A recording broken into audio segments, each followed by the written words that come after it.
সবাইকে জানাই মহাসপ্তমীর অনেক অনেক শুভেচ্ছা। সকালবেলা রান্নাঘরে চলে এসেছি। আজকে একটু খাসির মাংস রান্না করছি, কারণ নবমীর দিন বাবাই যাবে অফিস। ও তো বাড়িতে থাকবে না, ওই জন্য বাবাই বললো সপ্তমীর দিনই করতে। অষ্টমীর দিন তো লুচি খাওয়া। তো সকালবেলাতে বাবাই গিয়েছিলো একটু কচুরি আর ঘুগনি আনলো। ডেভিডদা এসছে, বাবাই আর ডেভিডদা একটু গল্প করছে আর কি।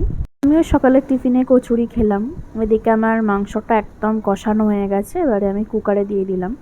এখানে ভাতও বসিয়ে দিয়েছি, আজকে তেমন কিছু না, ভাত আর আলু পেঁপে দিয়ে পাতলা ঝোল করব খাসির মাংসে। তো বাপিমার খাওয়া হয়ে গেছে, এখন 2টো মতো বাজে, নিচে টোটো দাঁড়িয়েছে, বাপিমা একটু ঠাকুর দেখতে যাবে। তারপর আমি আর বাবাই দুজনে লাঞ্চ নিয়ে বসে পড়লাম। উচ্ছে সেদ্ধ, খাসির মাংস, ভাত। তো দেখো, খাসির মাংসের চর্বি তো আমার খুবই ভালো লাগে খেতে। তোমরা কারা কারা ভালোবাসো কমেন্ট করে জানিও, ঠিক আছে? খাওয়া দাওয়া করে বিকাল 4:30 নাগাদ আমি আর বাবাই দুজনে বেরিয়ে পড়লাম। আজকে একটু কলকাতা যাওয়ার প্ল্যান রেখেছি আর কি। বাবাইয়ের বন্ধু রাজাদা, সেও যাবে, তার উঠবি ওয়াইফ মানে স্নেহা, সেও যাবে। এখন আমরা স্নেহার বাড়িতেই যাচ্ছি, কারণ ওদের বাড়িতেই গাড়িটা রাখবো। এই যে চলে এসেছি, এখানে বসে আছি আমি, বাবাই, রাজাদার বোনও যাবে আর কি। ওইদিকে রাজাদার বোনও বসে আছে। তো আমাকে আর বাবাকে কেমন লাগছে কমেন্ট করে জানিও। তো ভীষণই এত মজা হচ্ছিল কি বলবো। এই যে এখন এখানে সবাইকে মিষ্টি দিচ্ছে, মাজা দিয়ে দিল সবাইকে স্নেহা। এই যে এখন বেরিয়ে পড়লাম ঠাকুর দেখতে যাব বলে। স্নেহাদের বাড়িতে গাড়িটা রেখে আমরা একটু বসে বেরিয়ে পড়লাম।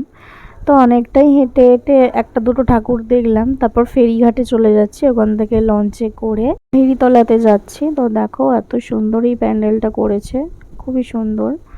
একটু দূর থেকে তোমাদের মাকে দর্শন করিয়ে দিলাম, কারণ ভিড় হয়েছিল, এই জন্য ঢুকিনি। আর ভীষণই গরম হচ্ছিল, আর তেমন জোরে জোরে হাঁটছি জানো তো, এত হেঁটেছি, হাঁটার জন্য তো আমার পায়ে ফোসকা পড়ে গেছে, 2টো পায়েরই ফোসকা পড়ে গেছে। এখন এই যে লাইন দিয়েছি, বিশাল বড় লাইন পড়েছে লঞ্চে ওঠার জন্য। তো ফাইনালি আমরা লঞ্চে ওঠার জন্য এগিয়ে যাচ্ছি। প্রচুর ভিড় হয়েছিল, পা গলানোর জায়গা নেই, খুব ভয়ও লাগছিল, এত মানুষজন উঠে পড়েছে তাড়াতাড়ি লঞ্চে। লঞ্চে উঠলে বেশ ভালো লাগে, একটু গঙ্গার হাওয়া টাওয়া দেয়, কিন্তু এতই ভিড় হয়েছিল যেন আরও দম বন্ধ হয়ে আসছিল।